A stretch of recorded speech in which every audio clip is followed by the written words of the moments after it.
राखी पौर्णिमेनिमित्त विविध आकर्षक राख्यांनी बाजारपेठ सजली आहे।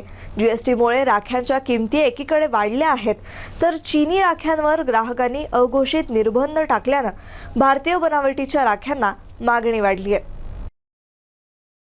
राखी पौर्णिमेनिमित्त बाजारपेठ फुलली आहे।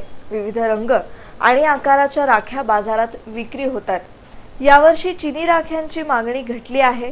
हे विशेष। भारत व चीनमध्ये सध्या तणावाचं वातावरण असल्यानं चीनी बनावटीच्या राख्या व्यापाऱ्यांनी विक्रीस आणल्या नाहीत व ग्राहकही भारतीय बनावटीच्या राख्या खरेदीस पसंती दर्शवतात। भारतीय बनावटीच्या राख्या ह्या सुद्धा अत्यंत सुरेख आणि सर्वांना परवडणाऱ्या अशा आहेत। 20 रुपये डझन पासून सुरुवात आहे, तर 1200 रुपयांपर्यंत एक अशा सुद्धा राख्या आहेत। कपल राखी, भैया बाबी राखी, जरी राखी, महिलांसाठी बँगल राखी, पुरुषांसाठी ब्रेसलेट राखी, तर सध्या भाईजान राखी आणि बाहुबली राखी सर्वात जास्त लोकप्रिय आहेत। तर लहान मुलांसाठी विविध लाईट लागणाऱ्या कार्टूनच्या राख्याही आल्या आहेत। डोरेमॉन, पिकाचू, छोटा भीम, मोटू पतलू अशा विविध प्रकारच्या राख्या लहान मुलांसाठी विक्रीस आल्या आहेत आणि ग्राहक त्या उत्साहात खरेदी करतात। अपेक्षेपेक्षा कमी व्यापार होत असल्याची आणि जीएसटीमुळे माल मागवण्यास अडचण निर्माण होत असल्याची प्रतिक्रिया राखी से ठोक विक्रेत्यांनी दिली आहे। नहीं, चाइना का तो ऑलमोस्ट कोई राखी आ नहीं रहा है और ऐसे जनरली पब्लिक का हो, छोटे बच्चों का हो, चाइना आइटम के लिए, चाइना राखी के लिए पूरी तरह से विरोध है। राखी में तो फिलहाल अपनी जनरली इंडियन राखी काफ़ी चल रही है, जो हैंडमेड राखी काफ़ी चल रही है।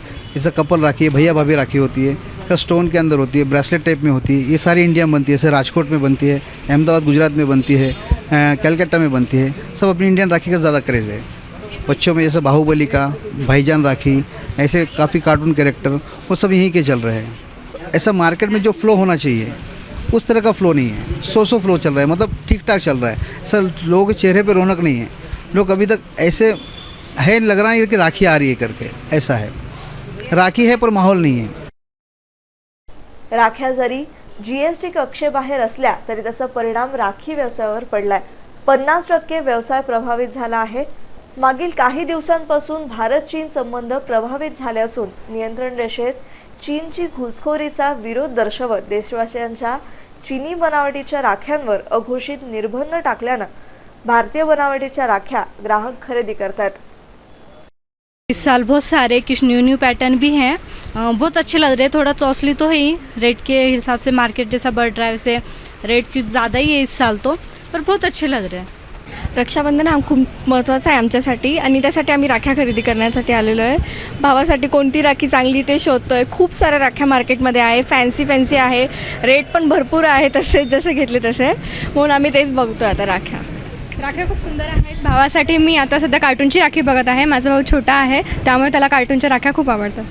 रक्षाबंधन हा सर्वात महत्त्वाचा सण म्हणून आपल्या भारतामध्ये साजरा केला जातो आणि आज शहरामध्ये त्यानिमित्त MCNने घेतलेल्या एक आढाव्यानिमित्त आपल्याला पाहायला मिळेल की चायनाच्या ज्या राख्या आहेत त्याला पूर्णपणे बायकॉट करण्यात आलेलं आहे। शहरामध्ये सध्या पूर्णपणे भारतीय बनावटीच्या राख्या आहेत, वेगवेगळ्या प्रकारच्या, वेगवेगळ्या ढंगाच्या आणि प्रत्येकाला परवडणाऱ्या अशा राख्या आलेल्या आहेत। दुसरीकडे शासनाने जो GST लागू केलेला आहे, जरी राख्यांवरती GST नसला तरीही ते मागवण्यासाठी GST नंबर हा लागतो आणि तो नसल्यामुळं कुठेतरी माल मागवायला व्यापाऱ्यांना त्रासाचा सामना करावा लागतो, हे तेवढं निश्चित आहे। त्यामुळं कुठेतरी 50% व्यापारावरही त्याचा परिणाम पडल्याचं दिसून येत आहे।